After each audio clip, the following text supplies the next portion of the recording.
Good morning or good afternoon, depending on where you are. Welcome to a conversation about the Death Master File. I'm John Bikus, president of PBI. I've been with PBI for approximately 5 years. Prior to that, I helped start, build, and sell a company called Legacy.com, which is also in the death space. We did online obituaries for newspapers and funeral homes. And early in my career, I was a brand manager at Kraft. So that's my quick background. I'm going to turn it over to Mike Irey, who is the Director of Operations, for a brief introduction, and then we'll go to Kathy Belfi for an introduction. So Mike, go ahead. Thanks, John. My name is Mike Irey. I'm the Director of Operations here at PBI. I've been doing this for almost 4 years now. What we do within operations is we're the ones that review and produce the product that goes out to our clients, specifically validating all the deaths that all our clients would see. Before I was Director of Operations, I was about 8 years within the Longevity Holdings company. And then before that in various other roles within the life insurance industry. So basically my whole career has been within the life insurance or pension space. I'm going to turn it over to Kathy. Okay, great. Thanks, Mike. Good morning or afternoon, everyone. Although I can't see names or people, I know that the insurance industry is on. So hi to those that I probably know, and nice to meet the ones I don't. I was with the Connecticut Insurance Department as a Director of Financial Solvency and Regulation for the last 22 years. So I've gone through the financial crisis.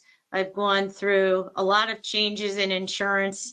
And as we all know, there's changes that come about every day with what happens in insurance and how regulators operate. So happy to be part of the conversation today.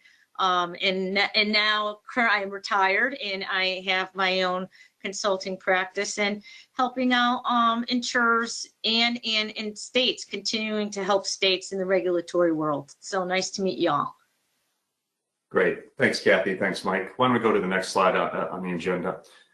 So today we're going to talk primarily about the Death Master File. Hopefully bring some some learnings to what the Death Master File is, how it's being used, what some of the implications are for what's available. I'll talk from a business perspective. Mike Irey will talk from an operations perspective as to how PBI does it and what we supplement the Death Master File with and how complex that is. And obviously, Kathy will talk from a regulatory perspective on what it means to use the DMF or be thinking about using other sources. So with that said, why don't we go to the Death Master File slide. So not everyone is aware of this, and if you are aware of it, maybe it's not clear as to why it's happening, but the Death Master File, when we talk about the Death Master File, we're talking specifically about the limited access Death Master File versus the actual Death Master File. And let me give the differentiation there. So the Death Master File still exists. The Death Master File is a grouping of records from the individual states on people that are deceased. Gets sent into the federal government by each state or territory. Actually, there are 57 of them. I think every week. And the Death Master File, the actual Death Master File gets updated. So there is a Death Master File that continues to cover 95% plus of deaths on a fairly timely basis. That used to be available to everyone prior to 2011. You could purchase that full Death Master File as a business, as a federal entity, as a state entity, an insurance company, a pension fund, businesses like PBI. You could buy that full Death Master File. So there was one source of death, basically covered 95% of the deaths. You needed a social security number to identify who was deceased, so it was fairly easy, right? That full data set still exists. However, in 2011, what bubbled to the surface essentially were state rights, right? Most of the data that goes into that full Death Master File come from the states. The states started getting concerned about who was getting access to the data, were they getting paid for the data? So it became a states versus federal government issue. As a result, the government ruled that the full Death Master File would no longer be made available for purchase in the early 2010s, around 2011 or so. It would only be made available to essentially federal agencies, right? A couple of state agencies, but mostly federal agencies. So that full Death Master File that used to cover 95% of deaths still exists. but is no longer available. What's available now for purchase, which PBI and other entities purchase, is the limited access death master file. So what is that? Well, the limited access death master file is essentially a compilation of data from hospitals, funeral homes, non-state data, right, that gets submitted to the federal government, doesn't have the same restrictions as state data, and so the federal government can release that data. And so that's what is being purchased by PBI and other entities that are in the business of providing deaths. That's why you see a difference between the death master file still being collected but not available, and the limited access death master file. Now, the limited access death master file has declined in coverage. The death master file used to cover 95% of deaths. It's declined all the way down to 19% of deaths now, the limited access death master file. Why is that? That's because states have started using electronic death records on a more broad basis. So back in 2020, I think 46 of the 57 reporting entities used electronic death records. Now, I think it's up to 57 out of the 57 use electronic death records. What does that mean? That means that records are no longer coming in from hospitals and from funeral homes and from these other parties that are going into the limited access death master file that can be released. That's why the limited access death master file continues to decline in coverage and will continue to decline in coverage, because there's been the electronic death record system put in place across almost all reporting entities. When records go into that particular electronic death reporting system, they are now owned by the state. The state is transmitting that to the federal government. Those are restricted. Those records are restricted and can't be released in the limited access death master file. So that's just a quick and dirty on the death master file. Once again, there's a full death master file still exists, only being used by federal government. There's the limited access death master file, and that's the one that entities like PBI and other companies have access to. It's declined in coverage to 19% of total deaths. So if you're using only the limited access death master file, or a company you're working with is only using that as a source, you're missing approximately 80% of the deaths, right? And that's going to continue to go down, once again, because the electronic death record system has been put in place across most all reporting entities. Okay, so that's a quick and dirty on the death master file. It'll continue to decline. It'll continue to be an issue. There need to be supplementary sources, which Mike Irey will talk about in a minute, in order to make sure that we get full reporting of deaths. So why don't you go to the next slide. So what does this mean? It means that, as I mentioned, if you're using a limited access death master file, not necessarily supplementing it with other sources, you're missing a significant amount of deaths. Missing deaths in the insurance industry has a big impact, as we know.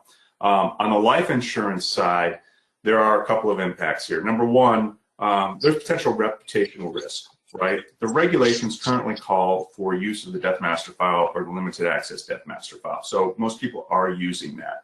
The challenge is, as we just pointed out, it's becoming more and more apparent to more and more people that the limited access death master file is not covering deaths. And so what's bubbling under the surface is, if that's the only source being used, there's potential for a number of missed deaths historically that's going to come to fruition at some point, right? And so it's good just to know this and to have a plan in place, whether you're executing it now or executing it in the future, to make sure that you're picking up all the deaths. Because as we all know, in the early 2010s, there were a number of fines against life insurance companies for not necessarily doing everything they could to find decedents. We've talked to several CEOs about that, who were involved with those, and their perspective was, listen, we thought we were doing everything we were supposed to do. We thought the people in our organization were doing everything they were supposed to do.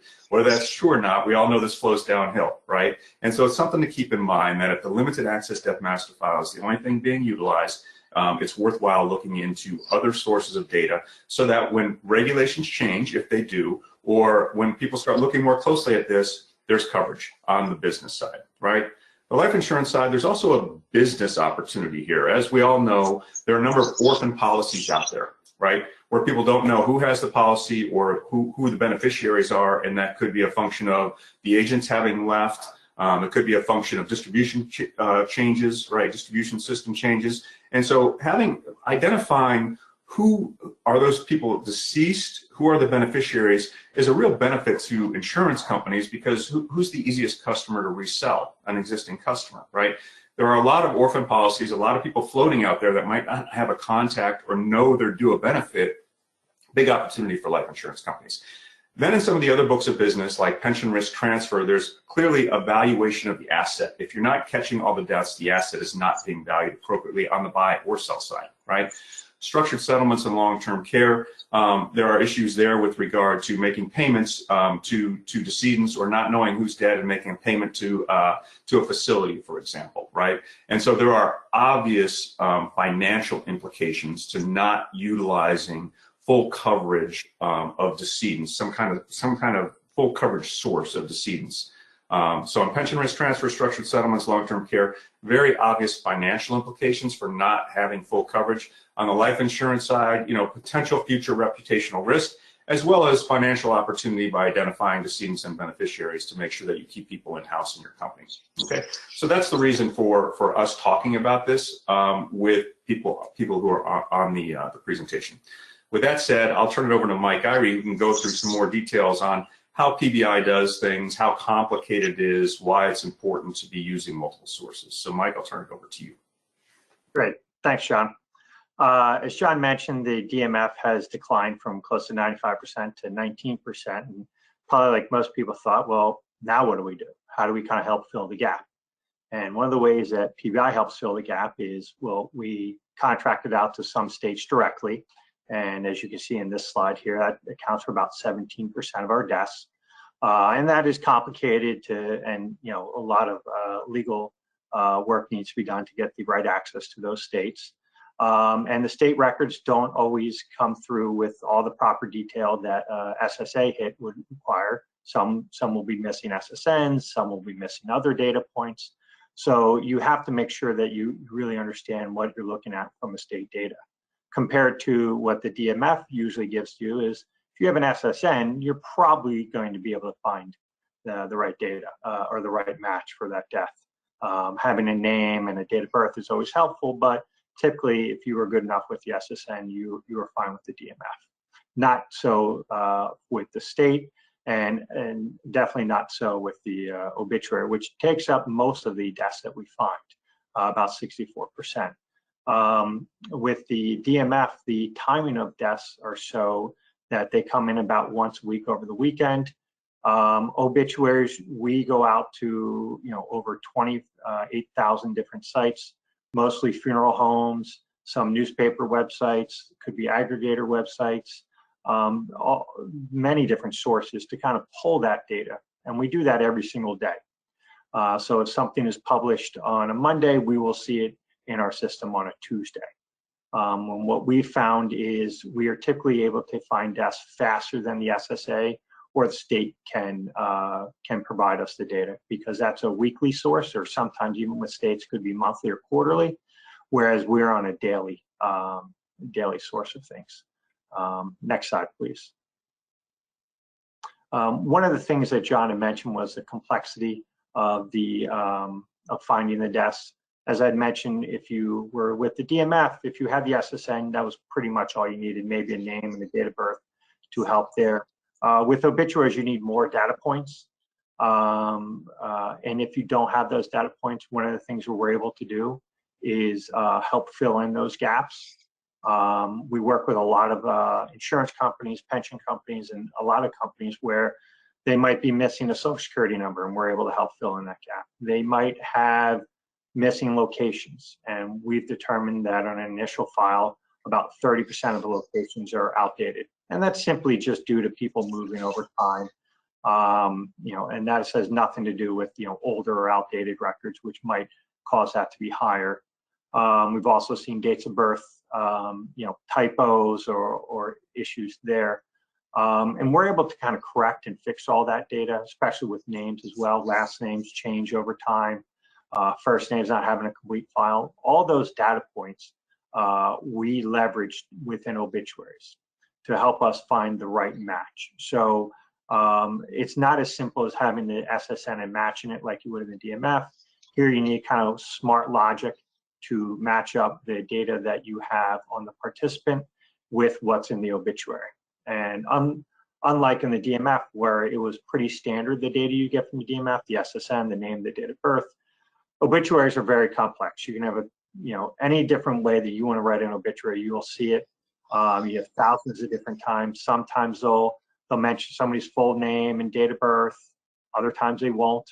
So you really need to have an understanding of what matches within the given criteria of what's published within the obituary. And that takes some human review as well.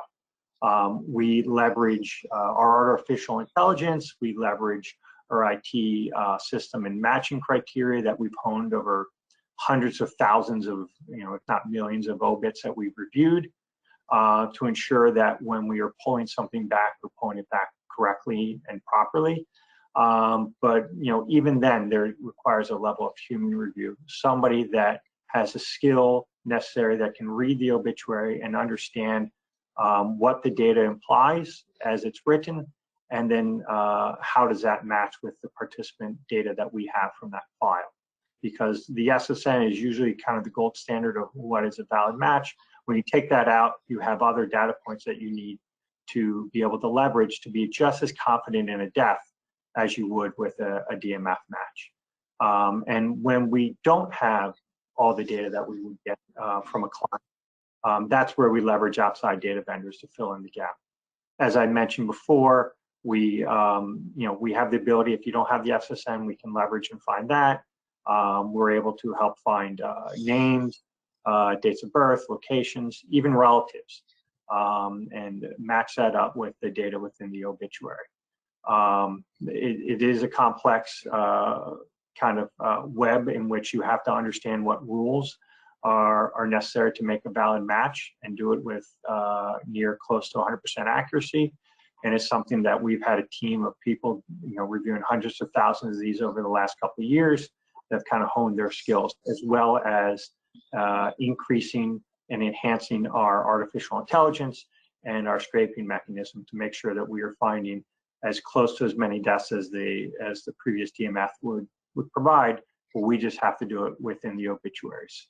And that's part of the way we're able to do it.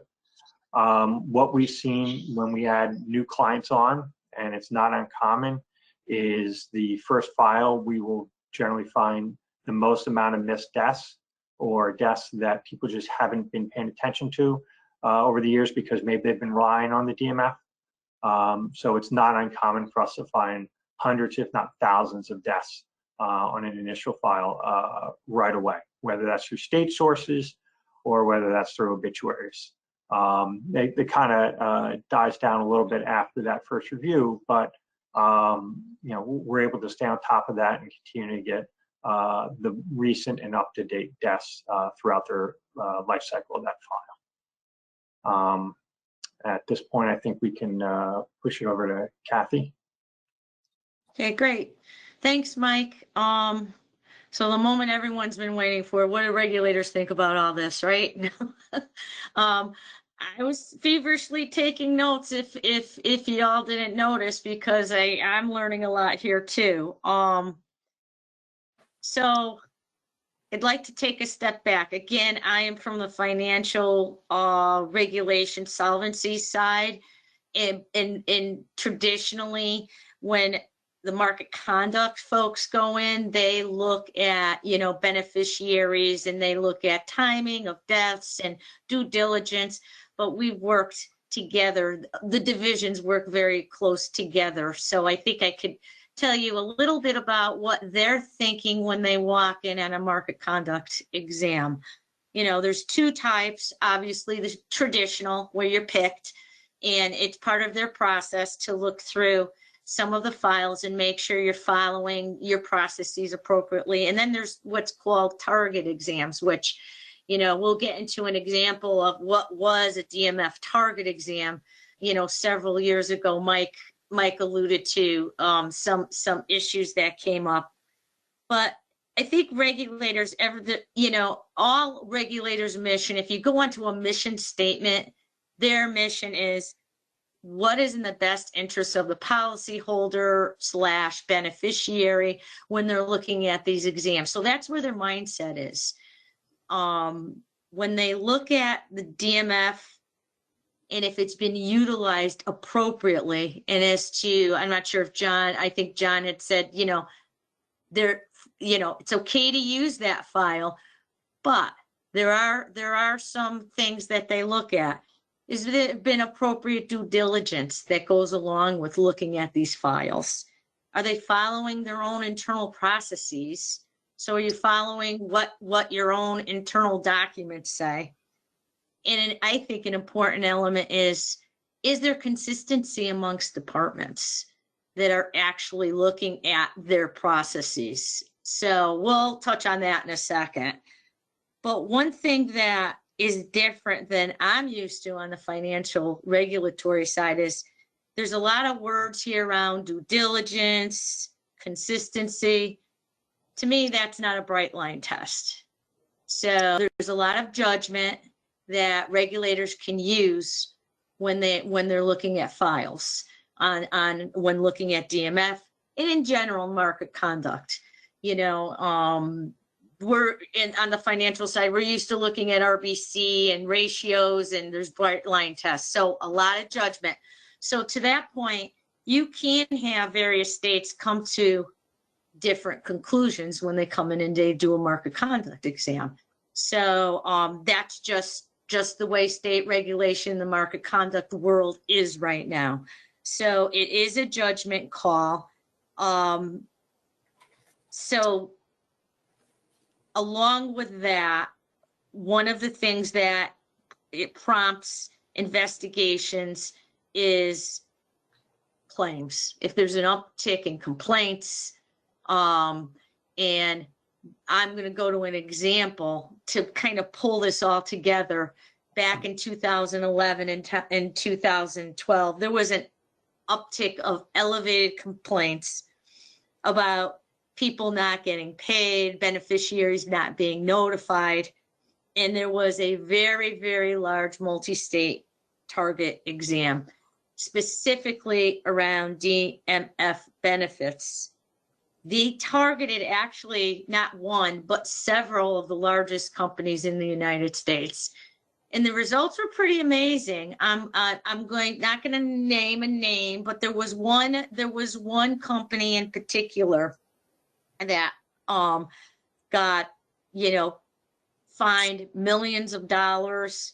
They had additional scrutiny in place from regulators for years in advance. Obviously, there was, class action lawsuits as a result of this. So, what was the result? Jobs were lost, people were let go. Why? Alluding to what John said earlier, top management said they were stunned, had no idea that this was going on. This is not the way this group performs, and they made sweeping changes. Interestingly enough, in 2019, this same group had another issue on a pension benefit transfer issues and had to make additional changes. So to that point, when they were asked, what was the biggest issue that they had surrounding the whole calamity of what was going on, they said the dollar's important, the dollar amount's important, but the issue is reputational risk. He said if we lose confidence in our potential investors, shareholders, policyholders, potential folks that are going to buy from us, then that's our biggest risk.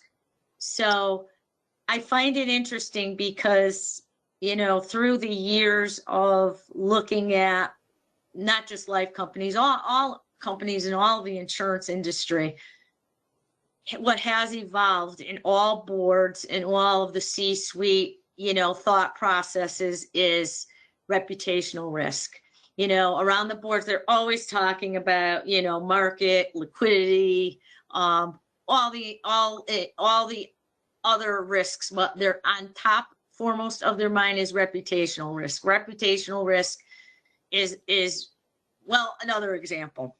A few years ago, I was with a whole few CEOs for life insurance companies for a symposium, and we're sitting around, we're brainstorming, and I asked, we're talking about liquidity, and at the time the low interest rates that were still around, and I said, what risk could bring the entire life industry down? What fatal flaw could bring the industry down?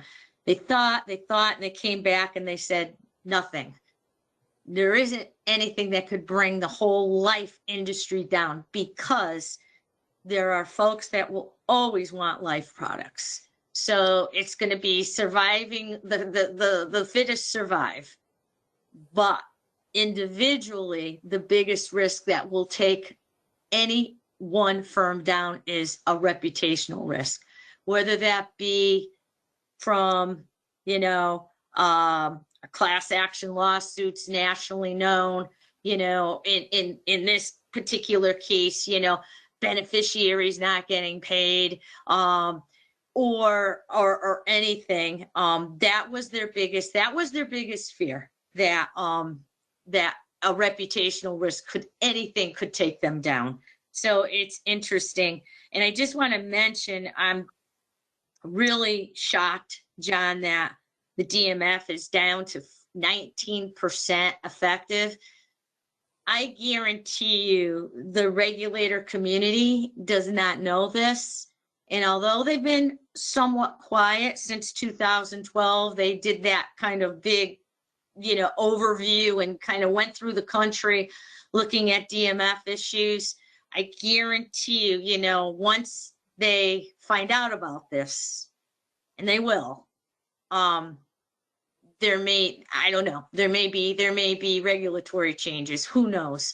But my opinion, 19% for efficiency rate is not in line with regulators' mission. So I'll stop there because I'm at my stopping point. I could go on, but I'll stop there and turn it back over to you, John. Yeah, thanks. No, that's really, really helpful and insightful. One of the things at PBI that we try to do is bring in additional perspectives, right? And Kathy has obviously been in the regulatory community for a while as a board member at Longevity, but really appreciate that, Kathy, and we'll touch on some of the key points that you brought up. But when we talk about the death audit methodology, we'll touch on a couple of key points just to reiterate. Stay in compliance. Now, compliance right now, as Kathy mentioned, is the DMF. Could that change? And we're not trying to approach this from a threatening standpoint. It's trying to put a realistic spin on this, right? Like if someone, Kathy just mentioned that regulators find out it's 19%, and PBI is not the only one out there saying this. There are other companies out there who have pointed out that the death master file has declined, right? So it's fairly common knowledge at this point, which is going to bubble up to the surface. You want to be in compliance with whatever comes next, right? And whatever comes next is probably going to be, you need to be at a higher standard, right? Kathy talked a lot about reputational risk, and that's what we heard when we talked to some of those CEOs who were affected, right? They said, listen, the biggest issue we had was reputational risk. We thought people were doing what was right and what we expected them to do. Again, whether you believe that or not, that's going to be, how things are positioned, right? And so for a lot of people here who might be responsible for a division or a process, it's important to keep that stuff in mind. There also are there are financial implications here on books of business that rely on finding decedents in order to eliminate overpayments or in order to value assets appropriately, like pension risk transfer, long-term care, right? Structured settlements. Those act like pension plans, which PBI works a lot on. And so we know the importance of making sure that you don't pay people who shouldn't get it, because you've got to retain that capital for people who should have it, right? Asymmetrical use is a big deal. So because a lot of companies, life included, have multiple books of business, as Kathy mentioned, what are the internal processes that are being utilized to identify decedents? If a different process is being used that's more comprehensive on the books of business that have a significant financial impact, like structured settlements or long-term care or PRTs, pension risk transfers, if a different process is being used there that's more comprehensive than on the life side, that's asymmetric use, right? a regulator, someone's going to come in and see that, wait, you guys knew there was a better process, you were using it over here, but not over here. So maintaining symmetrical death audit processes with what we think should be, use the highest standard, and we'll come back to that in a second. Use the highest standard to get there across all books of business so you insulate yourself from some of these other issues, right? And then lastly, a unique selling advantage. Once again, who's the easiest customer to resell? An existing customer. If deaths aren't being identified, that means that beneficiaries aren't being notified, and beneficiaries aren't known, and there's money sitting there that's owed someone, so you got to solve that first. But once you solve that, can you retain that money internally, right, in other parts of your business? And so there is a financial advantage, right, on the life side to identifying decedents and making sure that beneficiaries get what they're owed, because that's a customer, an existing customer that you can maintain in your books of business. Okay, so that's a quick and dirty overview on the Death Master File. Once again, we'll go into questions, but just to summarize, the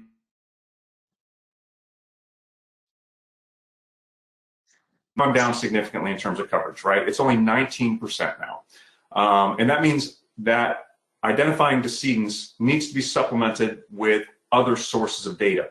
That's become much more complex. There used to be one source of data, the Death Master File, with one piece of information, a Social Security number. That's all you needed. Now it's, I need to use the limited access Death Master File. I need to use state records that I've got to get access to. I need to use obituaries, which are where a vast majority of identifying decedents comes from. Obituaries are not standardized. You can go look in your newspaper online. You can see how different they are and how complex and hard this has become. There are now over 26,000 sources of information. You need multiple points of contact on the person, right, in order to identify whether the person is deceased. And so it's become really, really complicated versus what was really simple before. And then, as Kathy mentioned, there are a lot of implications here that we've gone through in not identifying decedents, whether it's regulatory issues that might bubble to the surface, whether it's reputational risk that could come to the surface, whether it's not using similar processes, so you've got asymmetric use issues, all kinds of stuff comes out of this, right? I will mention that PBI does have what we consider to be the only comprehensive solution that a number of you have heard of. It's called Certideath. Certideath actually takes into consideration all these death sources. We have more than anybody else out there. It takes into consideration artificial intelligence and actually people reviewing this. We take on the process. We cover 95% of deaths. We compare ourselves to what the old DMF used to be. We know that the best that most people can do is approximately 60 to 70% coverage. How do we know that? We know that because a number of people have switched, a number of companies have switched from either internal processes they were using over to Certideath, or they switched from other companies over to Certideath. And so when we evaluate a file, as Mike mentioned, we go back in history, we can see all the missed deaths and we can calculate a percentage, right, that other companies or that offer these services or internal processes that try to do this, how they stack up versus Certideath. And we do offer a free file analysis. If you send in a file, we'll do an analysis to indicate, listen, here's how many deaths we think are in your file. Here's some real names for you to go check out so you know we're not just making this stuff up, right? And then we go from there. I just point that out because this is a really important topic. Not a lot of people understand fully the Death Master File demise and how complex this has become. And if you're going, as Kathy mentioned, regulators might have different perspectives depending on the state. So why not use the best or the highest threshold so it doesn't matter what regulator walks in, doesn't matter what CEO walks in, right? Doesn't matter, what newspaper walks in, right? You've got the highest level of performance here. And so with that said, we'll go to some questions. And Mike or Kathy, anything else that you want to add before we jump into questions? The only thing is I do want to reiterate, regulator across the country, if you go onto their website, their mission statement, at the end of the day, we peel back the onion. They may have, they want a competitive landscape. The single factor they're all going to agree on is act what is in the best interest of the policyholder. So that's their mindset when they walk in to do an exam. And I just am amazed at a 19% effective rate on this file. So I just had to say it one more time because I'm just so surprised at that it's so low. But that would be my own comment, just to remember why regulators do what they do. Yeah, great point. Mike, anything in closing before we go to questions? Nope, I think you covered it all. Thanks, Sean. Okay, great. So we do have a couple questions. Kathy, I'll throw this first one at you for interpretation here and a perspective.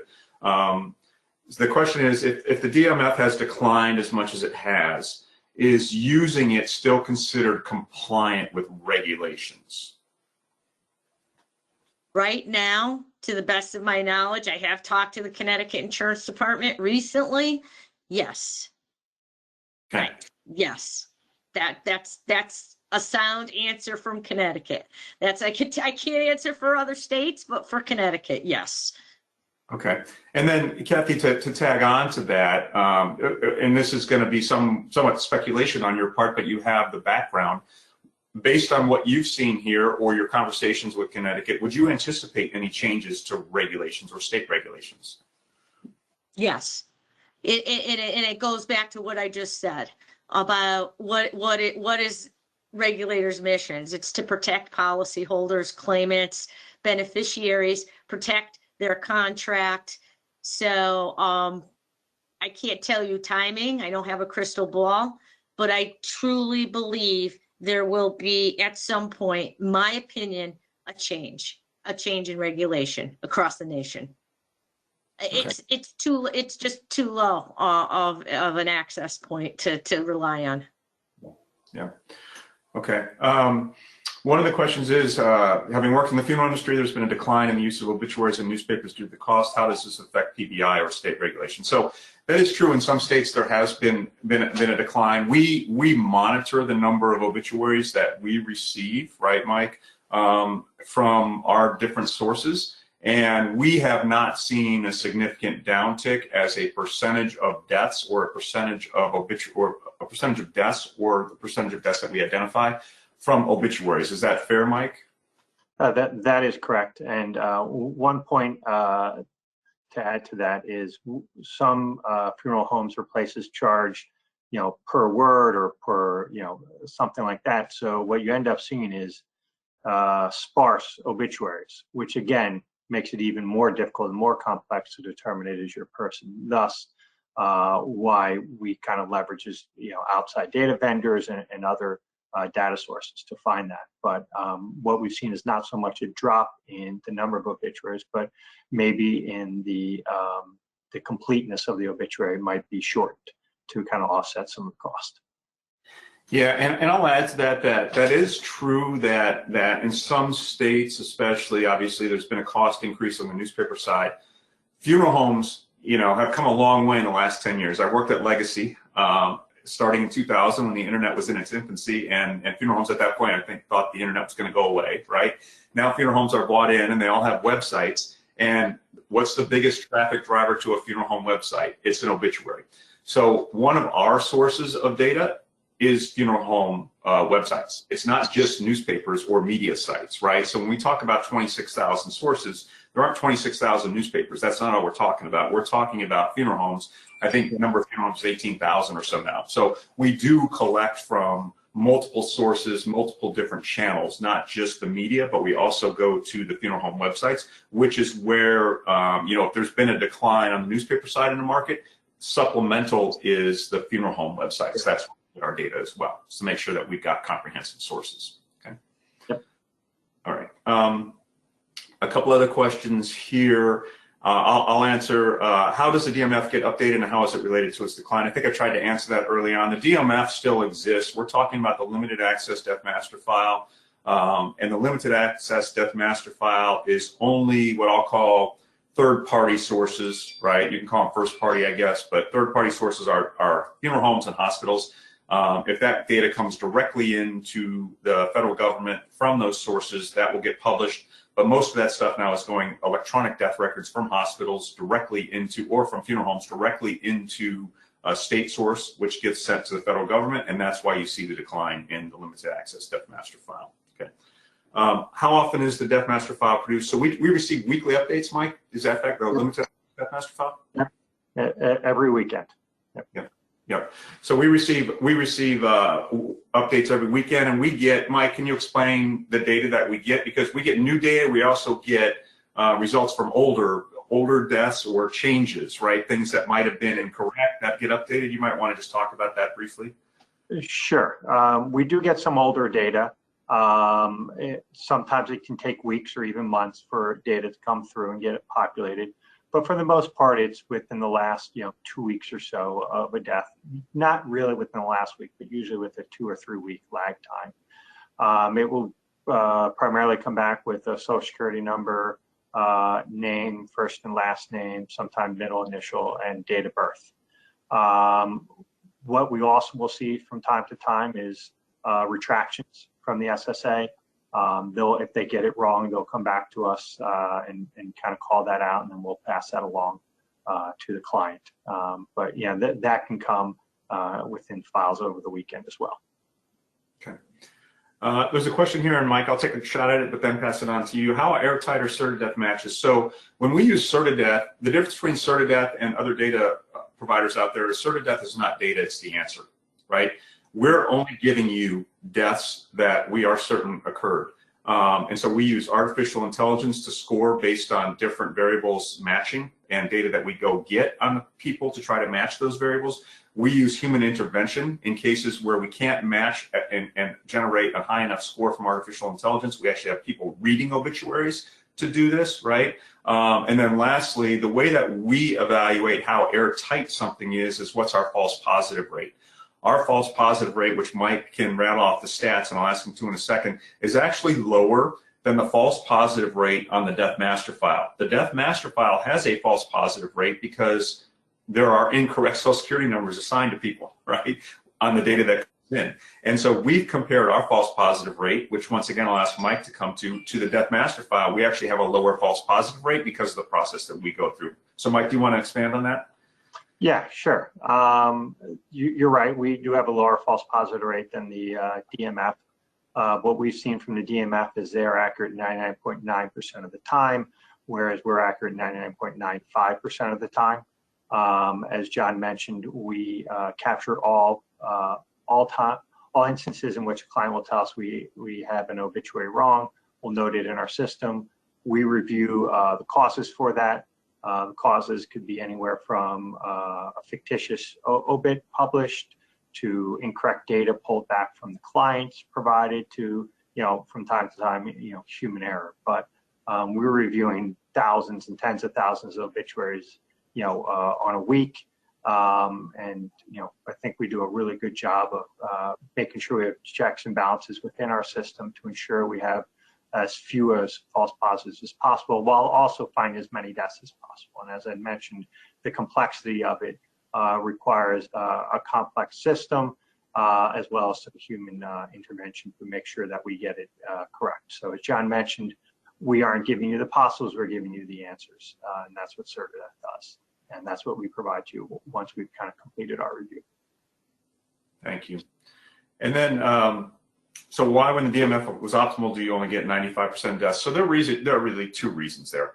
One is data, as Mike just mentioned. Data doesn't always match up that goes into the DMF. So wrong social security number, wrong names, incorrect dates of birth, dates of death, and someone isn't really identified. So there's a data thing.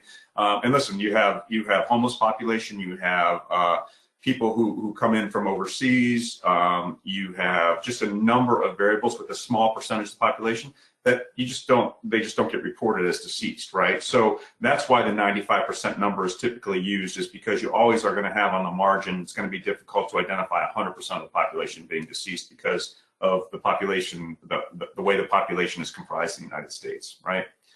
And then social media, and Mike, you're welcome to talk this as well. So social media is an obituary source. We have looked into that.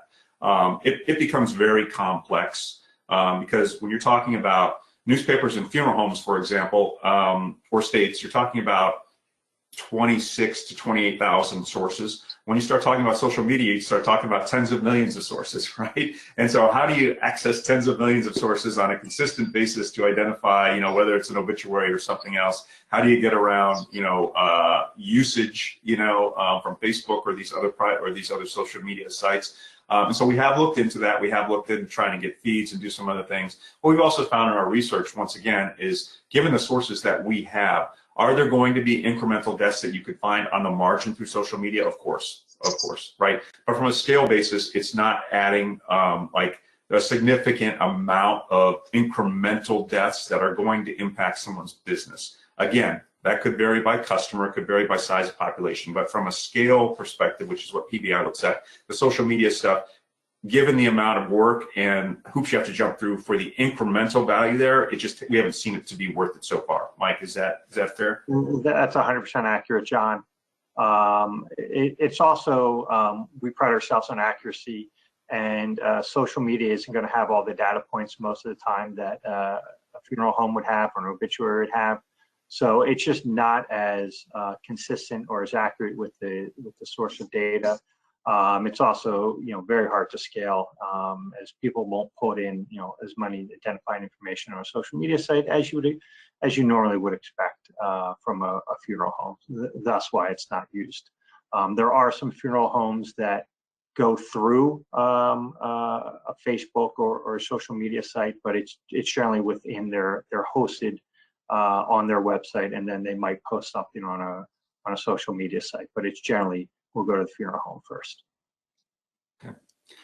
There are a couple other questions here that are a little more specific to some ancillary data sources like the Lost and Found database and the Do Not Pay program.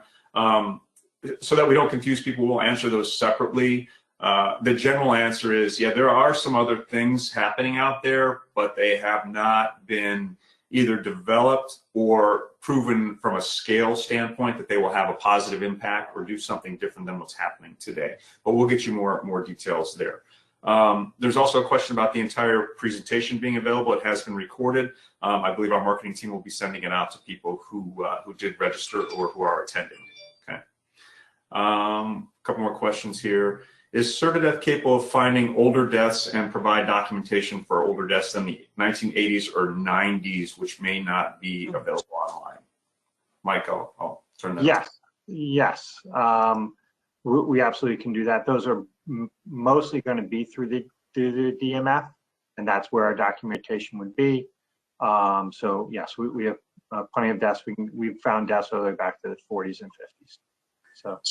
Our database does have access to the full DMF, prior to it going offline, Mike, is that correct? So that's that far. When it covered 95%, that's all in our database, and it's still available to in matching, right? So correct. Okay. I think those are most of the questions. Kathy, anything as we wrap up here that you'd like to say in closing? No, I'm still taking notes. Thank you. No, but again, thank you for those that joined. And I will just say from a regulatory perspective, I personally think it's great that there's other alternatives out there. So beneficiaries can be found. I mean, that's the name of the game in insurance, especially in life insurance and all insurance. So from a regulatory perspective, just progressing and moving forward and finding alternatives to 19%, I think is going to be part of the future. So, and thank you for those that were listening. Yeah, that's a great summary and great points. Thanks, Kathy. Mike, anything wrapping up for you? No, I'm okay. Thank you. Okay, good. Thank you, everyone who has participated. Once again, we will be sending this out. And in summary, as Kathy mentioned on the regulatory side, that we really wanted to bring that perspective in. Things are likely to change at some point in the future, given the coverage of the Death Master File. PBI does have the state-of-the-art option if you're interested, right? And we can demonstrate that for no charge on your portfolio to give you an idea. But regardless, whether you use PBI or something else, we wanted to bring this up for everyone so they understand that this is going to become a significant topic in the future, we think, with regard to identifying decedents. And so having some kind of process that you've identified that takes advantage of more sources than DMF is probably going to be incumbent on the future success of the organization, right? So again, thank you all very much. And if you have any questions, feel free to continue sending those in and we will follow up. And Kathy, thank you for your time. And Mike, thank you for your time. Appreciate it.